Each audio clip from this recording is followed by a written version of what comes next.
Western powers, including our own government. So one of the things that we will be saying very loudly is that we think Ursula von der Leyen should resign. She has publicly given unconditional support to the State of Israel at exactly the same time that it has publicly declared its intention to commit war crimes.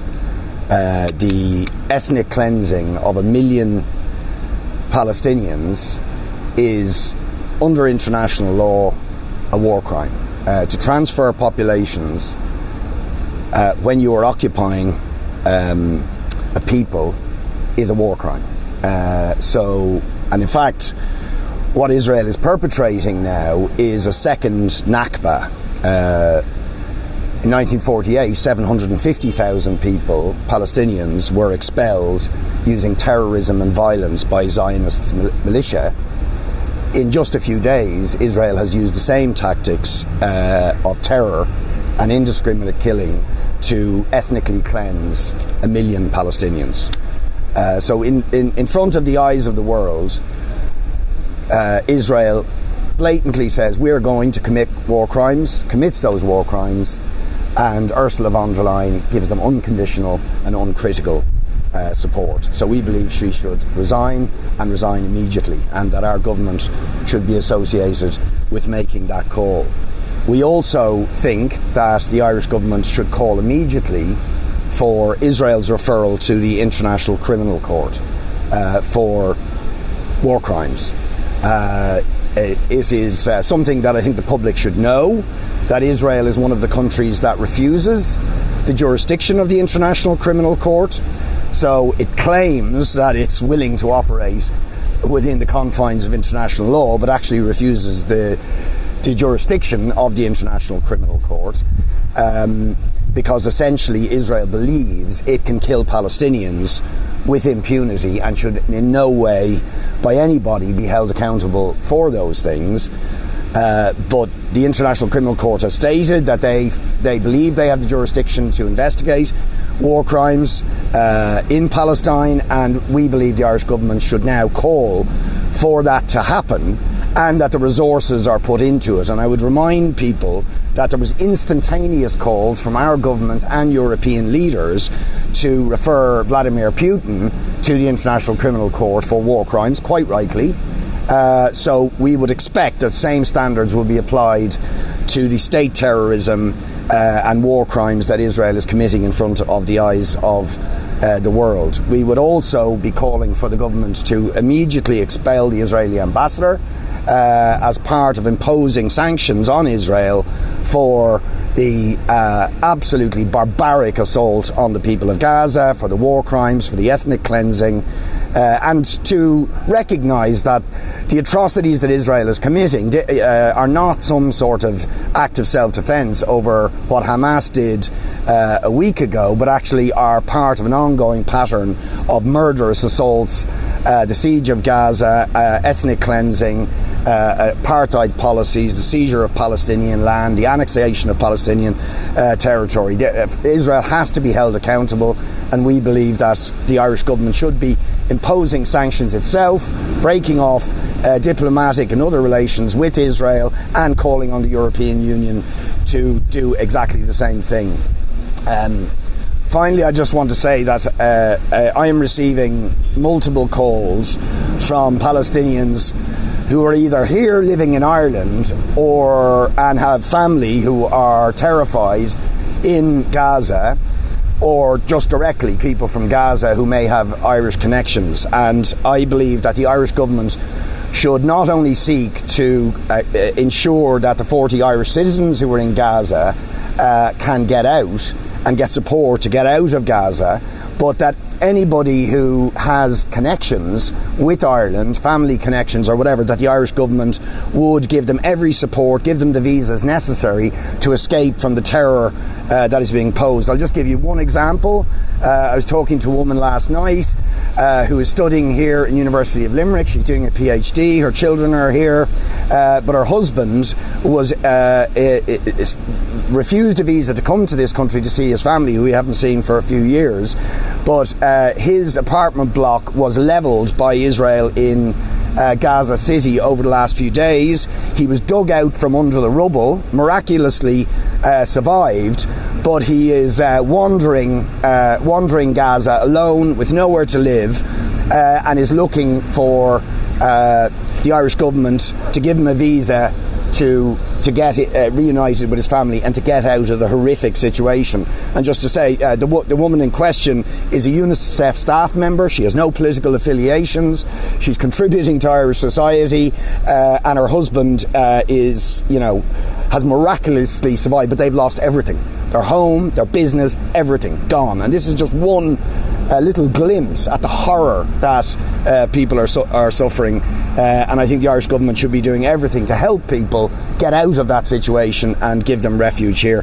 Just lastly, I just want to mention briefly, tomorrow People for Profit will be introducing the mortgage interest rates cap bill at first stage of the Dáil, and that is obviously in response to the shocking hikes in interest rates that hundreds of thousands of mortgage holders have faced because of the 10 ECB rate hikes, and in particular the disgusting profiteering of vulture funds who are charging 7 and 8% in interest, and have seen many mortgage holders seeing increases of 4, 5, 6 and 7,000 euro in just a year. Absolutely unsustainable increases in their mortgage interest payments. So we are introducing a bill that would give the power to the central bank to impose a cap of 3%, where no financial or credit institution could charge more than 3% in interest, and that could be absorbed via the profits that are being made by those financial institutions. To name one, the Bank of Ireland saw in the first 6 months of this year an increase of about 180% in its profits, 1 billion profits in the first 6 months. They have more than enough money, are making more than enough money in order to cap interest rates and ensure that people have sustainable mortgage interest payment regimes. Yeah, firstly, obviously, I think the vast majority of people in this country are looking in absolute horror at what is happening in Gaza, the slaughter of Palestinian people by the most advanced US weaponry, bombs raining down. We know over 3,000 Palestinians have now been killed in the last week, as over 1,000 children have been killed. I visited Gaza maybe 10 years ago.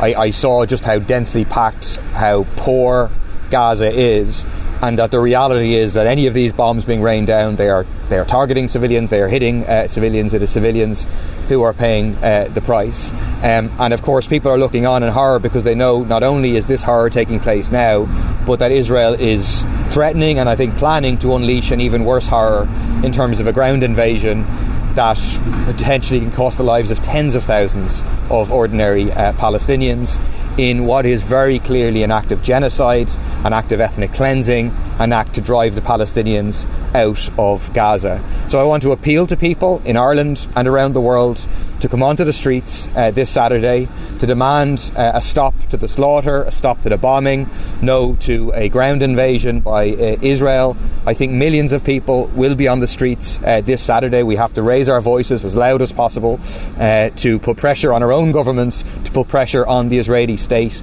to stop. The protest in Ireland starts at 1 o'clock at the Parnell Square this Saturday. In relation to the Irish government, obviously their statements in comparison to the statements of Ursula von der Leyen or the US government or whatever look much more even-handed, much more balanced, much more reasonable. But they still aren't telling the truth. I mean, the Irish government is using weasel words about the need that Israel, when exercising its right to self-defence, needs to exercise that within the framework of international law, needs not to commit war crimes. And we have to demand that the Irish government tells the truth. The Israeli state is currently committing those war crimes. The Israeli state is currently not operating within the framework of international law. The Israeli state is currently engaged in war crimes, in breaches of the Geneva Convention, in targeting of civilians. Like, what they are currently doing is horrendous. And the Irish state, instead of hiding behind kind of broad generalities, needs to come out and state the truth about what is happening. Briefly, I think Michael D. Higgins is absolutely correct in what he has said about Ursula von der Leyen. I think morally her actions are repugnant. She has given the green light to war crimes supposedly representing the European Union. But even on a legal basis, she has no right to be doing what she is doing. Within the framework of the European Union, it is not up to the European Commission President to decide on foreign policy of the European Union. So what she is doing is well outside of the framework of European Union law, as well as being utterly immoral. The other thing, just briefly, is in relation to the health crisis. I think it is scandalous that we have a government preparing for a very significant surplus and which has just agreed last week a budget which will see a worsening of the health crisis, which will see more people on hospital waiting lists, which will see more people on trolleys this coming winter and the following winter. That's the reality of what the government did.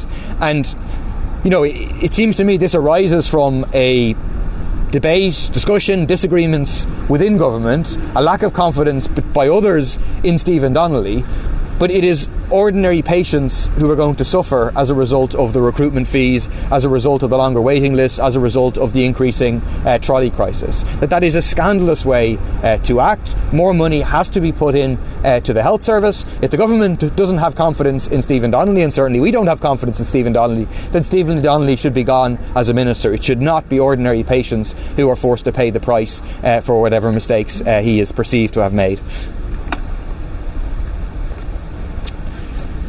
In 1984, workers in Dunnes Stores in Henry Street in Dublin refused to handle South African produce. After 3 years of striking, government here implemented a ban on apartheid produce, some apartheid produce in the state. Comparisons have been made between the apartheid state of South Africa and the apartheid policy of the Israeli state.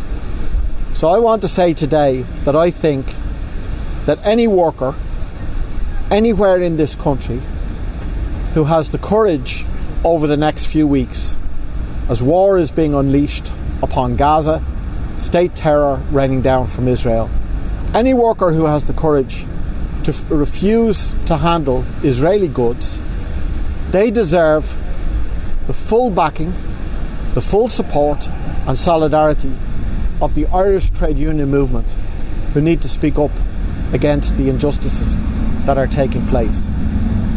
I also want to point out that there will be a protest today at the gates of the Dáil, assembling around about 1 o'clock. There are Indian workers. They are nurses, they're qualified as nurses, they're working here as healthcare assistants, and they are coming to the gates of the Dáil today from all over the country.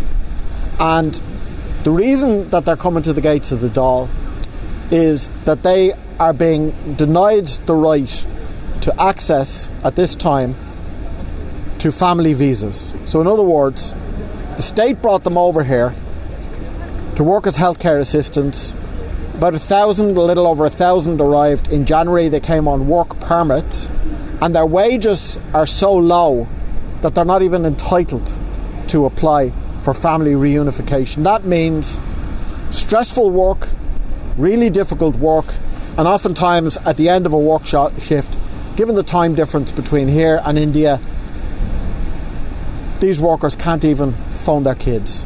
I think they should have the right to be here with their partners. I think they should have the right to be here with the kids. I think an injustice is being done to them by the government and the state. I will be bringing this issue up on the floor of the Dáil this afternoon, and the workers will be at the gates at 1 o'clock, and I'd encourage the media to take an interest in that. It's maybe not one of the 2 or 3 big stories of the week, I understand that, but it is an important issue relating to justice for immigrant workers, and 1 o'clock today is your chance to talk to them. I just asked about the visas for the Palestinians.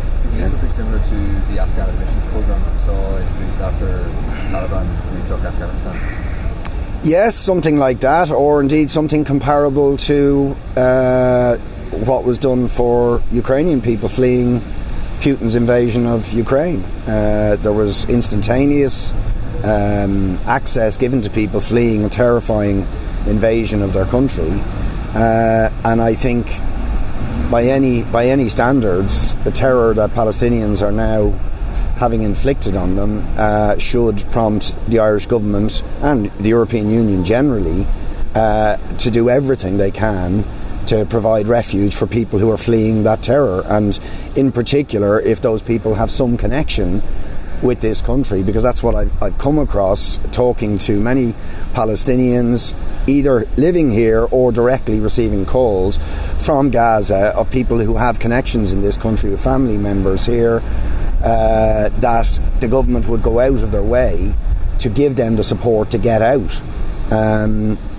So I would hope they would respond positively. Precisely what mechanism, whether it's akin to what was done for people fleeing the Taliban or what was done for Ukrainian people fleeing, but we need that level of urgency by the government to help people who are fleeing for their lives. Do you think the response of the EU in the last week has been damaging the EU as a project long term, or have they done enough to maybe fix that? Has it exposed the bigger issue of the EU, or is it individuals that have gone beyond their remit?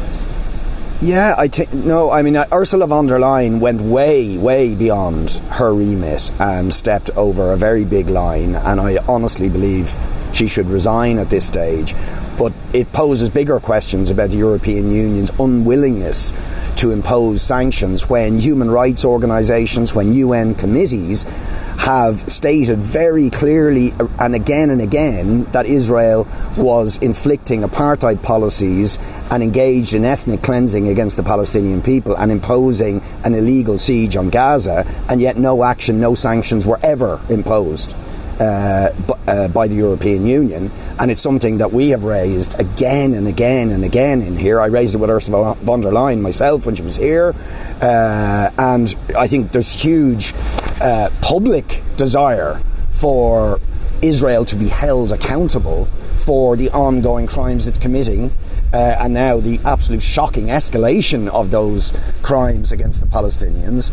And I think the European Union leaders and governments are completely out of step with the opinion of, I would say, the vast majority of people, certainly in this country and probably across Europe. US President Joe Biden is to travel tomorrow to show an ironclad support of Israel. What's your thoughts on that? Well, Joe Biden famously said that if Israel didn't exist, the United States would have to invent it. Now, I think that should tell you something about Joe Biden's attitude to the state of Israel. He has given unconditional support to the state of Israel for selfish strategic interests, and therefore turned a blind eye to the crimes that Israel has committed against the Palestinians. So I think he has zero credibility as some sort of honest broker in this situation, because I think the United States is acting on its perceived interests, and that means turning a blind eye to the criminal actions of the Israeli state. So I would have very little faith that his intervention is going to do anything to bring a sort of justice or fair perspective to the desperate plight that the Palestinians are facing at the moment. Just on your bills, cap mortgage, interest relief, how is that possible with the role of the ECB? Is it possible for the government here to impose? Yeah, I don't see that there's any difficulty with it. We'll see what the government have to say, but I don't see why we can't impose some sort of cap. And it's well worth saying that a lot of rules in the European Union have been dispensed with. Virtually all of the fiscal rules and virtually all of the state aid rules have been dispensed with, faced with the COVID pandemic and faced with the cost of living crisis that resulted particularly in the aftermath of the Ukrainian war. So I think measures that would be taken that would protect people from losing their homes or from being put in a completely tens of thousands of people being put in a financially unsustainable position. I don't really see how there's any particular difficulty. I think the argument the government are more likely to make is that there will be a cost to this, but we think in the first instance there's been a huge increase in the profits of the financial institutions who've actually profited from the rising interest rates, and so we think there's more than enough of a buffer in terms of profits with those financial institutions to cover the cost of capping the mortgage interest rates and protecting people who have been absolutely crucified beyond belief of facing hikes of 5,000, 6,000 and 7,000 euro in a year.